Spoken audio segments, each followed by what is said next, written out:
Hey, everybody, welcome to the Shanty. So I'm here today with DeAndre Harris. You all know DeAndre. He's been on the Shanty before. You know how much I love DeAndre. And among his many talents, DeAndre is an expert in the Michigan OSHA statutes and what's going on down in Michigan OSHA. And there's really nothing new going on down in Michigan OSHA, except that Michigan OSHA has all these rules. You guys know, anybody that's worked under Michigan OSHA knows they've got all these rules. And some of them they enforce pretty heavily, and some of them they don't enforce pretty heavily. Well, there's a new emphasis in enforcement at Michigan MIOSHA, and it's got to do with record keeping. So we're going to talk a little bit today about MIOSHA record keeping and some deadlines you need to be aware of that are coming up pretty soon that DeAndre is going to tell you about. So let's start out with that, DeAndre. What record keeping obligations under the MIOSHA Act should employers be aware of as we move into March? Thanks, Steve. And first, I just want to say I'm happy to be back on the Shanty. It's been a while, so I'm glad to be doing this again. With respect to the record-keeping obligations, so MIOSHA's Part 11, which is its standard regarding record-keeping or recording and reporting of occupational injuries and illnesses, it requires covered employers to do two things. One of those things is to post a summary of its work-related injuries and illnesses from the previous year. They must post that summary, which is the employer's Form 300A. They have to post the Form 300A in an area that's visible for employees so that employees can be aware of the work-related hazards that exist in their workplace. The second obligation that employers have, or covered employers have, is to submit a summary of that data from their Form 300A to federal OSHA. And with respect to the submission, that data needs to go to federal OSHA through OSHA's injury tracking application. That's a software that can be found online. And concerning the deadlines, to your point earlier, there's two deadlines. One, actually, we're sort of in the middle of now. With respect to that posting requirement, employers have to post their Form 300A from February 1st to April 30th. And so if it's not posted now, get it posted. The second deadline is coming up. The deadline with respect to the submission of data, that data needs to be posted later this week by March 2nd. And so those are the deadlines that we're working with. Both exist in quarter one of the calendar year, and covered employers should be aware of those. Okay, so we're coming up on that March 2nd deadline. We got a couple of days from the time this thing actually gets out to the world before you get that done. So be aware of that, employers. But you said something interesting in there, DeAndre. You said all covered employers. So are all employers required to take these steps?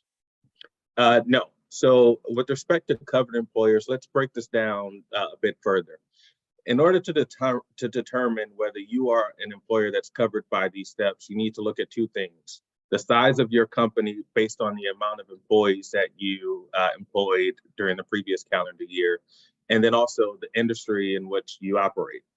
And employers with 10 employees or fewer are exempt from record-keeping obligations under OSHA or MIOSHA here. And so essentially, if you are a small business or a small employer, then you're exempt from those record-keeping obligations, and you're also exempt from the requirement to submit data to OSHA.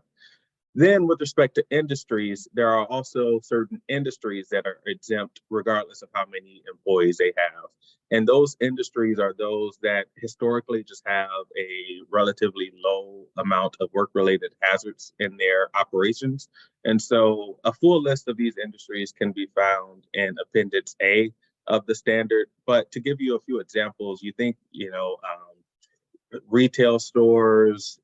What I love about the standard is it's so old that it has like newspaper publishing companies, when I don't know a ton of brick and mortar newspaper shops, but also professional service organizations. So offices, those types of work environments historically have relatively few work-related hazards that exist within them.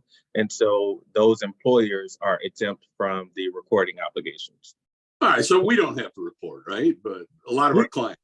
We don't. And also, I want to point out that this is a partial exemption. And so we're talking about recording obligations, but with respect to reporting, we do have to make sure, small employers, regardless of industry or size, do have to report fatalities, inpatient hospitalizations, amputations, and loss of an eye, as gnarly as that sounds.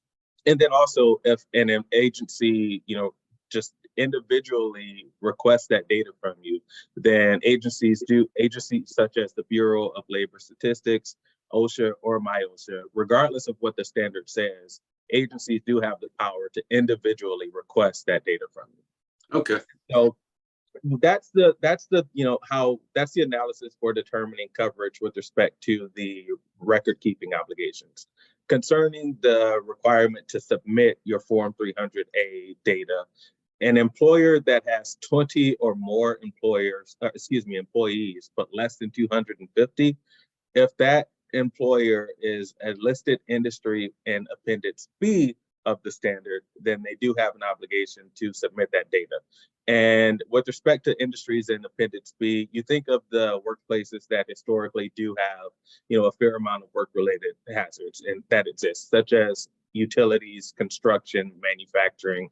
All of those industries have an obligation to report that data to OSHA.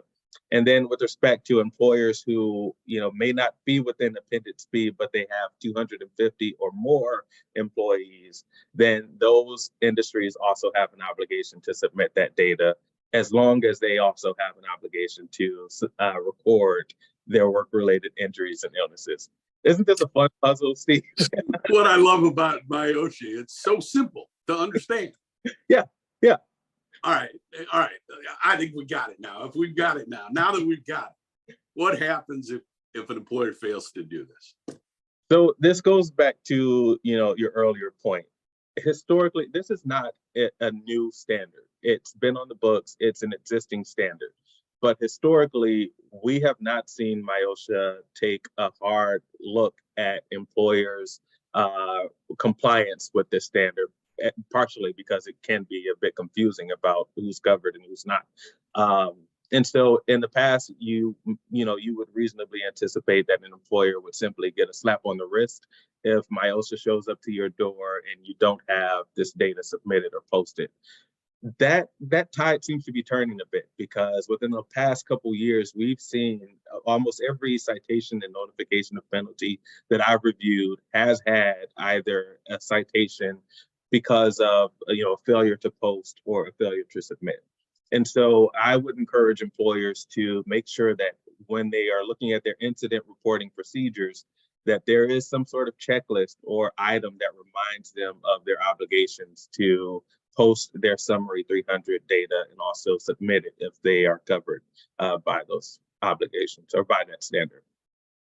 Okay. Thank you very much. Appreciate you being on. If you have any questions about any of this, don't call me. Call DeAndre, okay? We'll see y'all next time. Bye. Thanks, everyone.